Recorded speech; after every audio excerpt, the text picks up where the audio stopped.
तो आदाब, नमस्कार, गुड इवनिंग, सत श्री अकाल। एक बार फिर आप तमाम लोगों का स्वागत है कि पूरी फैमिली अच्छी होगी, अपना ख्याल रखी होगी। आज अपने देश के ज्यादातर न्यूज़पेपर, तमाम अखबारों में फ्रंट पेज पर लगभग एक खबर है, बहुत ही हाईलाइटेड प्रमुखता से कई अखबार की लीड स्टोरी है। और ये पूरी कहानी एक जो खबर है एक जासूसी उपन्यास की तरह। आपको याद होगा कुछ वक्त पहले कनाडा के पीएम, उन्होंने एक इल्जाम लगाया था भारत पर, एक खालिस्तानी समर्थक, खालिस्तानी आतंकवादी निग्गर की हत्या हुई थी जून 2023 में कनाडा में। उस पर जस्टिन ट्रूडो, जो वहां के प्राइम मिनिस्टर, उन्होंने कहा था कि इस कत्ल के पीछे भारतीय एजेंसियों का हाथ है, जबकि भारत सरकार ने साफ इनकार किया और यह भी कहा कि आपके पास सबूत हो तो आप दीजिए। फिर बात आई कि ये जो इनपुट मिला था कनाडा को, वो 5 आइज, जो 5 देश हैं, कनाडा, ऑस्ट्रेलिया, न्यूजीलैंड और आपके अमेरिका, इन सबको मिलाकर उनकी जो जासूसी संगठन है 5 आइज, उनके थ्रू कनाडा को ये इनपुट मिला था। खैर, उस पर भारत सरकार ने भी कड़ा एतराज जताया और उसका कहा कि हम जांच में आप हमें सबूत दीजिए। तो बात आई गई हो गई, अभी भी चल रही है। लेकिन इधर आज की जो खबर है वो बड़ी सनसनीखेज खबर है। वजह यह है कि कनाडा के बाद अमेरिका ने अब एक बड़ी गंभीर और सीरियस इल्जाम भारत पर लगाया। इल्जामों का दौर चलता रहता कई देशों, मैं इसलिए उस इल्जाम की बात नहीं करूंगा। आज की जो पूरी कहानी है वो एक कोर्ट के दस्तावेज के ऊपर बेस्ड है, बिल्कुल जासूसी जैसी कहानी है। आपको लगेगा कोई हॉलीवुड की फिल्म देख रहे हैं। मैनहट्टन अमेरिका का एक शहर है, वहां के कोर्ट में, एक फेडरल कोर्ट में यूएस जस्टिस डिपार्टमेंट ने एक मुकदमा दर्ज किया, एक तरह से एक चार्जशीट दाखिल की। और ये यूएस डिपार्टमेंट ऑफ जस्टिस है जिसने मैनहट्टन के फेडरल कोर्ट में ये मुकदमा दर्ज किया। अब मुकदमा क्या है? मुकदमे का पूरा सार 2 लाइनों में ये है कि इंडियन या भारतीय खुफिया एजेंसी ने, उसके एक अफसर ने अमेरिका में रह रहे एक इंडियन को अपने साथ मिलाकर और 2 और लोगों की मदद लेकर अमेरिका के न्यूयॉर्क शहर में रह रहे पन्नू, जिनका पूरा नाम गुरपतवंत सिंह पन्नू है, तो इनके कत्ल की साजिश रची गई। मतलब पन्नू के कत्ल की साजिश रची गई और इसमें इंडियन एजेंसी शामिल है। अब ये इल्जाम है जिसपे भारत ने कड़ा विरोध भी जताया। तो आज की जो पूरी कहानी है वो इल्जाम कौन क्या कह रहा है इस पर नहीं जाते। जो मैंने आपको शुरू में कहा कि सारे देश के अखबारों में आज ये खबर सुर्खियों में है। तो ये जो इल्जाम लगाया है, ये चार्जशीट की जुबानी पूरी कहानी आपको कि अमेरिका ने अब मैनहट्टन के फेडरल कोर्ट में जो चार्जशीट दाखिल की, उस चार्जशीट में क्या कुछ लिखा हुआ है और उसी के बेस पर यह पूरा इल्जाम सामने आया। कहानी जासूसी टाइप की है, इसलिए आपके सामने रख भी रहा हूं। तो इस चार्जशीट के मुताबिक बात मई 2023 की है। मई 2023 में एक निखिल गुप्ता नाम का शख्स जो अमेरिका में रहता है, उसको एक भारतीय खुफिया एजेंसी के अफसर, जिसका कोड नेम CC1 रखा गया, CC1, तो CC1 ने, यानी कि जो इंडियन इंटेलिजेंस के अफसर हैं, उन्होंने निखिल गुप्ता को कांटेक्ट किया और कहा कि हमें तुमसे एक काम है, तुम्हें हमारा काम करना है। अब निखिल गुप्ता कौन है भाई, क्यों इससे कांटेक्ट किया गया? तो निखिल गुप्ता यूएस में रहता है, लेकिन इसके ऊपर ये वैसे रहने वाला गुजरात का है और गुजरात में नारकोटिक्स और इसके अलावा कुछ वेपन, इन सारे कुछ मामलों में इसको यहाँ की पुलिस की को तलाश भी है। तो निखिल गुप्ता से ये कहा गया, पूरी कहानी चार्जशीट के आधार पर है, कि अगर तुमने हमारा काम किया तो फिर तुम्हें इस केस के बारे में ज़्यादा सोचना नहीं है, केस रफा दफा हो जाएगा, तुम्हें कोई कानून, इंडियन कानून तंग नहीं करेगा, बस तुम्हें हमारा काम कर दो और इस केस से रिलेटेड जो डीसीपी है उससे भी तुमको हम मिलवा देंगे। अब निखिल गुप्ता तैयार हो गया। इसके बाद निखिल गुप्ता को कहा गया कि न्यूयॉर्क में एक खालिस्तानी समर्थक रहता है जिसका नाम गुरपतवंत सिंह पन्नू है। इस पन्नू को एलिमिनेट करना है, यानी इसे मारना है, तो इस काम में तुम हमारी मदद करो। अब इसके लिए कहा गया कि तुम एक हिटमैन ढूंढो, एक शूटर, एक सुपारी किलर जो पन्नू को मार सके। ये सारी बातचीत हो गई। अब हिटमैन को ढूंढने का काम निखिल गुप्ता को दिया गया। निखिल गुप्ता ने कहा ठीक है मैं ढूंढता हूं। अब वो इधर उधर पता करना शुरू किया, कौन से ऐसे ऐसे गैंगस्टर या गैंग है वहां पे जो इस तरह का काम करते हैं, और आखिर में उसने एक शख्स को चुना, एक हिटमैन को चुना, और उससे इस बारे में बात की कि एक टारगेट है, उसको मारना है।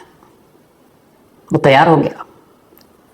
Deal 1 lakh US dollar, 1 lakh US dollar Indian currency में करीब 84-85 लाख पड़ेगा। तो 1 लाख US डॉलर में तय हुआ।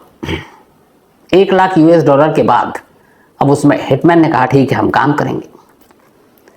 अब कुछ वक्त के बाद चूंकि हिटमैन मिल गया, तो जो निखिल गुप्ता है उसने बताया कि हमें एक शख्स मिल गया है और जो इतने पैसे लेगा और इतने पैसे में काम होगा। तो फिर कहा गया कि ओके आगे बढ़ो। अब यहीं से कहानी पलटती है। निखिल गुप्ता ने अमेरिका में जिस हिटमैन को ढूंढा पन्नू को मारने के लिए बकौल चार्जशीट, वो हिटमैन असल में कोई क्रिमिनल किलर नहीं था। वो एक अंडर कवर एजेंट था जो US लॉ इन्फोर्समेंट एजेंसी के लिए काम करता था। मतलब एक तरह का जासूस था जो ऐसे भेष बदल करके गुंडे मवाली टाइप किसी गैंग में घुस जाना, किसी ड्रग्स गैंग में घुस जाना, ऐसे बहुत सारे आपने फिल्मों में देखी होगी कि ड्रग्स सिंडिकेट को अगर ख़त्म करना है, बहुत सारे सीरीज आए तो उसमें कई अंडर कवर एजेंट खुद एक ड्रग्स के तस्कर या फिर एडिक्ट बन के उस ग्रोह में शामिल हो जाते हैं। फिर वहाँ से सारे राज निकालते हैं, फिर पता करते हैं, फिर एक एक कर सबको टपकाया जाता है। तो ये जो बंदा था जिसका कोड नेम UC रखा गया, अंडर कवर, ये याद रखे कि जो उस चार्जशीट में नाम दिया गया है उसमें इंडियन इंटेलिजेंस अफसर का नाम CC1 दिया है और निखिल गुप्ता का निखिल गुप्ता ही है। लेकिन इस अंडर कवर एजेंट जो गलती से जिसको हिटमैन मान बैठा निखिल, उसका नाम है UC। तब उसने ढूंढ लिया और उसके बाद उसने पीछे बताया कि ये हमें मिल गया है। तो अब बातचीत 1 लाख डॉलर में तय हो गई। अब इसके बाद चार्जशीट में तमाम सबूतों के जरिए आगे की कहानी बढ़ाई जा रही है जो वहां के फेडरल कोर्ट में मैनहट्टन के पेश किया है डिपार्टमेंट ऑफ जस्टिस US ने। उसमें लिखा है कि 2 जून को, इसी साल की बात है, उसी इंडियन ऑफिशियल ने जो CC1 जिसका कोड नेम है, उसने मैसेज किया निखिल गुप्ता को और उस मैसेज में उसने पूछा कि ये मर्डर का जो प्लॉट है इसके बारे में बातचीत की और पूछा कि ये मैसेज टेक्स्ट मैसेज चल रहा है और ये सारे एविडेंस के तौर पर वहां कोर्ट में सबमिट कर दिए गए हैं। तो उसमें उसने लिखा कि it's important and less time, ये बहुत इंपॉर्टेंट है और टाइम हमारे पास बहुत कम बचा है। गुप्ता ने इधर से मैसेज पर रिप्लाई किया और उसने कहा कि मैं भी इस केस के बारे में अपडेट के लिए वेट कर रहा हूं, शायद नेक्स्ट डे कोई अपडेट मिले हमें, तो अगले दिन बताऊंगा। ये बात है 2 जून की 2023। अब 3 जून को गुप्ता उस अंडर कवर एजेंट को फोन करता है और इस बार वो मैसेज नहीं बल्कि ऑडियो कॉल करता है निखिल गुप्ता। और हिटमैन जिसे समझ रहा है सुपारी किलर, उसे ये पता नहीं है कि ये अंडर कवर अफसर है US का, उसको सीधे उसने ऑडियो कॉल कर दिया। निखिल गुप्ता ने ऑडियो कॉल करके कहता है, उससे रिक्वेस्ट करता है कि ये काम जल्दी करो। उसके बाद जो ऑडियो कॉल जो रिकॉर्ड हुआ उसमें वो कहता है, finish him brother, finish him, don't take too much time, push these guy, finish the job. ये ऑडियो कॉल पे है, मतलब काम खत्म करो, जल्दी करो, इस बंदे को ठिकाने लगाओ। तो 2 जून का मैसेज टेक्स्ट, फिर 3 जून को ये ऑडियो कॉल जो कि अंडर कवर एजेंट के साथ। अब इसके बाद 9 जून की तारीख आती है। 9 जून को CC1 यानी कि जो इंडियन ऑफिशियल जो अमेरिका ने इल्ज़ाम लगाया है और गुप्ता के बीच फिर बात होती है और उसके बाद इनका एक और साथी इन्वॉल्व होता है और ये कहा जाता है 9 जून को कि 1 लाख जो डॉलर में डील हुई है उस हिटमैन के लिए, तो उसको एडवांस कुछ देना है। तो $15,000 बतौर पेशगी एडवांस उसको देना था। अब उसको देने में रिस्क था तो कैसे जाए, तो एक तीसरे बंदे को इसमें डाला गया और वो तीसरा बंदा मैनहट्टन में ही उस हिटमैन जो कि US का अंडर कवर अफसर था उसको जाकर $15,000 दे देता है कि रहा आपका एडवांस, बाकी काम होने के बाद। 9 जून की बात है। जून में ही अब ये जो CC1 है अफसर, ये पूरे पन्नू की जो डिटेल है जो चार्जशीट में इल्ज़ाम लगाया, ये सब अभी तक अमेरिका के इल्ज़ाम चल रहे हैं, तो उन्होंने पन्नू के सारे डिटेल निखिल गुप्ता को भेजा मोबाइल पे, और उसमें सारी जो डिटेल थी, उसके न्यूयॉर्क के घर का पता, उसका मोबाइल नंबर, उसके फोटोज, उसके मूवमेंट की जानकारी, तो ये डे टू डे वो क्या कहाँ जाता है, क्या करता है, ये सारी इंफॉर्मेशन जून में ही निखिल गुप्ता तक जो अफसर थे उन्होंने सारी चीजें दी कि ये तुम हिटमैन को आगे बढ़ा दो। अब इस दौरान में जब ये आगे बढ़ाया गया, उस दौरान में कई चीजें हुई। फिर ये मैसेज आया कि देखो ये जो पन्नू का मर्डर है ये तब नहीं होना चाहिए। उस वक्त एक यूएस और इंडिया की डेलीगेशन की भी यूएस में जाने वाली थी और वहाँ दोनों के बीच बातचीत हो रही थी। तो ये भी कहा गया कि ऐसे वक्त में मर्डर नहीं होना चाहिए क्योंकि फिर इससे बातचीत पर असर पड़ेगा और बहुत सारी चीज़ें होंगी। और इत्तेफाक से 21 और 23 जून के बीच हमारे प्राइम मिनिस्टर नरेंद्र मोदी जी को भी यूएस जाना था। तो ये भी होगा 21 और 23 जून के बीच में भी ये काम नहीं होना चाहिए वरना बहुत सारी चीज़ें हो जाएंगी। तो ये भी हो रहा है कि ऐसे वक्त में हो या तो पहले ही हो जाए। तो ख़ास तौर पर फिर 19 जून की तारीख आती है और 19 जून को ऑडियो कॉल करता है फिर गुप्ता अंडर कवर हिटमैन को, जिससे उसे लगा कि हिटमैन है, और वो उसको बताता है अब कि भाई काम कर दो। और पहली बार 19 जून को वो उस हिटमैन से ये कहता है ऑडियो कॉल पर कि देखो काम जल्दी कर दो। और इसके बाद वो निज्जर का जिक्र करता है, वही निज्जर जिसकी कनाडा में 18 जून को गोली मारकर हत्या कर दी गई थी, जिसको लेकर कनाडा तमाम इल्जाम लगाता रहता है। तो यहां पे इस ऑडियो कॉल में गुप्ता कहता है हिटमैन से कि he was also a target, so many targets. ये बताता है कि वो भी एक निशाना था हमारा और भी हमारे निशाने पे बहुत सारे हैं, और इसलिए थोड़ा इस काम को जल्दी करो। फिर उसने ये भी कहा जो निज्जर की जो चार्जशीट है उसमें यह कि जब निज्जर का मर्डर हुआ तो कार के अंदर उसकी बॉडी पड़ी हुई थी लहूलुहान। मैंने वो कहानी आपको डिटेल में सुनाई है। तो उसने उसके एक्सक्लूसिव वीडियो भी हिटमैन को भेज दिए और कहा कि ये वीडियो है और ये भी हमारे टारगेट पर था और भी हमारे टारगेट हैं और हम तुम्हें और भी काम देंगे क्योंकि हमारे पास और भी टारगेट है। तो ये सारी बातचीत चल रही है और वो फोटो भी भेज रहा है और फिर लगातार ये भी कह रहा है कि कम ऑन, इसको जल्दी काम करो, खत्म करो। जो लास्ट ऑडियो, अभी तक ये सारी बात चल रही है और निखिल गुप्ता इस बारे में बेफिक्र है कि जिसको वो सारे राज बता रहा है, सारी चीज़ें कर रहा है, वो असल में एक क्रिमिनल है या फिर यूएस लॉ इन्फोर्समेंट एजेंसी का एक अफसर है। तो वो अनजान था, सारी चीज़ें बता गया। $1 लाख में डील भी डन है। उसने ये भी कहा कि निज्जर के कत्ल के बाद अब पन्नू की सुरक्षा बढ़ा दी गई और उसके पास 2-4 लोग रहते हैं। तो एक जगह बातचीत में ये भी कहता है कि अगर उसके साथ 2-3 लोग रहते हैं लेकिन अगर इसको निपटाना तो है तो अगर वो 2-3 लोग भी मारे जाएं तो चलेगा। ये भी चार्जशीट में दर्ज लिखा हुआ है। अब ये सारी चीज़ें हो गई। जो लास्ट आता है, क्योंकि कैसे सब कुछ किया यूएस ने, उसके बाद की बात बता रहा हूँ। आखिर में करीब 29 जून, बल्कि करीब क्या 29 जून को ही ये कहा गया कि देखो, 29 जून से पहले कहा गया कि हमें किसी भी कीमत पर 29 जून से पहले पन्नू को ठिकाने लगाना है। 29 जून इज लास्ट डे और उसके पहले पहले ये काम होना चाहिए।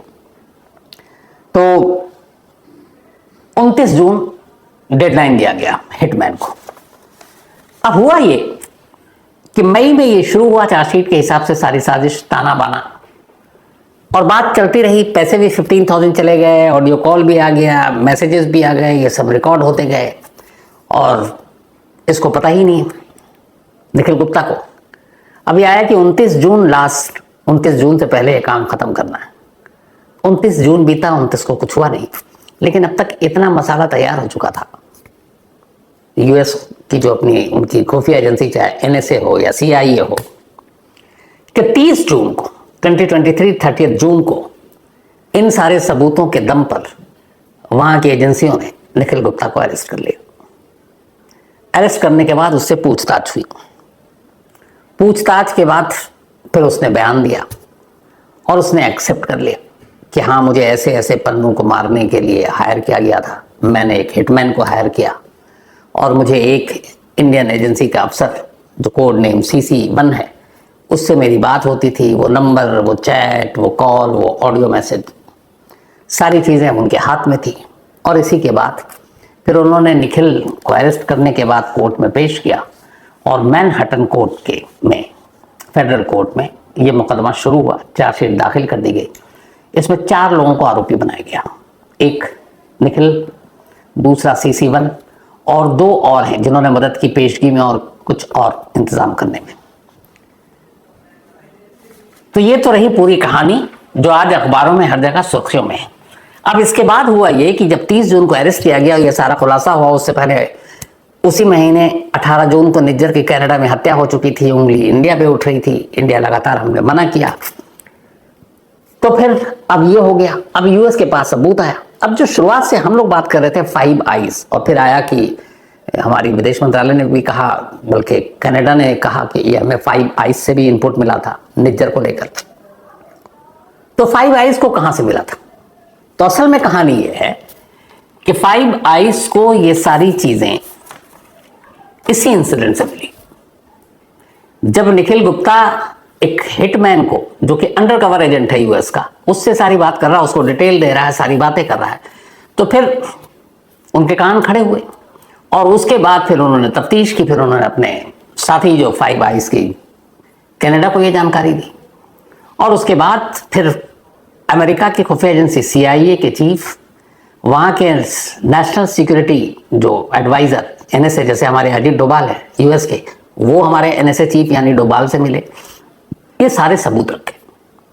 और अभी कुछ दिन पहले, बीते दिनों में ही अमेरिका ने ये कहा था कि इस तरीके से अमेरिकन सॉइल पर, यानी कि अमेरिकी धरती पर किसी को मारने का प्लान किया जा रहा है और ये हम इसका विरोध करते हैं। तब ये हुआ कि कैसे, अब जब ये सारी चीज़ें हुई तो हमारा स्टैंड ये है, हमारे इंडियन गवर्नमेंट का, हमारी जो फॉरेन मिनिस्ट्री के स्पोक्स पर्सन है, बाकी उन्होंने बाकायदा स्टेटमेंट भी दिया, उन्होंने कहा है कि अमेरिका ने जो कुछ कहा है उसके लिए हम हाई लेवल इंक्वायरी कमेटी बिठा रहे हैं और हम अमेरिकी इल्ज़ामों की जांच करेंगे, और जो भी होगा हम दोनों देश आपस में, क्योंकि अमेरिका और भारत के रिश्ते बहुत अच्छे हैं, तो अब जो भी होगा आपस में एक दूसरे से शेयर करेंगे और जांच करेंगे। अगर इसमें कुछ ऐसी चीज पाई जाती है तो उसी हिसाब से एक्शन भी लिया जाएगा। तो ये वो कहानी थी जो आज के तमाम अखबारों में फ्रंट पेज पे छाई हुई थी। अब मैंने इस कहानी को आपको सुनाने के इसलिए सुना, इस कहानी की असलियत, क्योंकि आजकल इंटरनेशनल पॉलिटिक्स भी बड़ी गंदी चीज हो गई है। कोई देश अगर उभर रहा होता है तो सामने वाला उसको गिराने के लिए पता नहीं क्या क्या तरीके अपनाता है, और इंडिया उनमें से एक है जो उभर रहा है, इस वक्त ताकतवर देशों में से शुमार है। क्योंकि हमारे इस देश की खासियत ये है कि सबसे ज़्यादा जो नौजवान इस वक्त हैं, अगर पूरी दुनिया की आबादी में देखें तो वो इंडिया में है। तो एक मजबूत चीज़ है हमारे आने वाले फ्यूचर के लिए। तो उस हिसाब से फिर अगर कोई दूसरा ताकतवर देश, जैसे अमेरिका अपने आप को सुपर पावर कहता है, पता नहीं अब क्यों कहता, पुरानी चीज़ों को लेकर अभी भी दौड़ रहा है। कायदे से तो कहूँ तो उजड़ी हुई रियासत का लुटा हुआ सुल्तान ही रह गया है अमेरिका, लेकिन फिर भी तो वो कैसे बर्दाश्त करेगा कि इंडिया उसकी जगह ले। तो इस तरह के इल्ज़ाम भी लगते हैं और लगाए जाते हैं। तो अब लेकिन इस पे यह है कि इंक्वायरी कमेटी बैठेगी और उसके बाद जांच होगी। तो आगे क्या होगा वो जब चीज़ें सामने आएगी तब आपको बताएंगे। लेकिन हाँ, इस पूरी कहानी के सच और झूठ में पड़े बिना जो असली चीज़ निकल कर बाहर आई है वो ये कि सोचिए इसको कि मैं मतलब इस कहानी से अलग कर रहा हूँ, मैं इमेजिनेशन में आ रहा हूँ कि मैं किसी को हायर करता हूँ कत्ल करने के लिए, और पता चला कि वो खुद पुलिस वाला है। जैसे एक कहानी अभी 2-3 दिन पहले हुई है, बल्कि ये कानपुर की कहानी है। एक बीवी अपने पति को मारना चाहती थी क्योंकि उसका अफेयर था किसी से। उसने सुपारी किलर को हायर किया और शायद 4 लाख रुपए दिए। अब सुपारी किलर इतना होशियार निकला कि 4 लाख लेकर भाग गया। अब भैया वो उसको 4 लाख दिए, अब वो जाके पुलिस में भी रिपोर्ट नहीं लिखा सकती कि ये मेरे 4 लाख क्यों लेके भागा, क्योंकि वो अगर जैसे ही वो पुलिस में गई और वो बता देंगे हाँ भैया इसने 4 लाख दिए थे लेकिन सुपारी के तौर पर दिए थे, तो उल्टा वो अंदर हो जाएगी। तो सुपारी किलर यहाँ पे होशियार निकला, उसे पता है कि ये किस काम के लिए पैसे दिए हैं, काम ना भी करूँ तो सामने वाला चुप रहेगा। तो वैसे ही हुआ, उसने पैसे दिए और वो पैसे लेके भाग गया। तो अजीब अजीब चीज़ें हैं।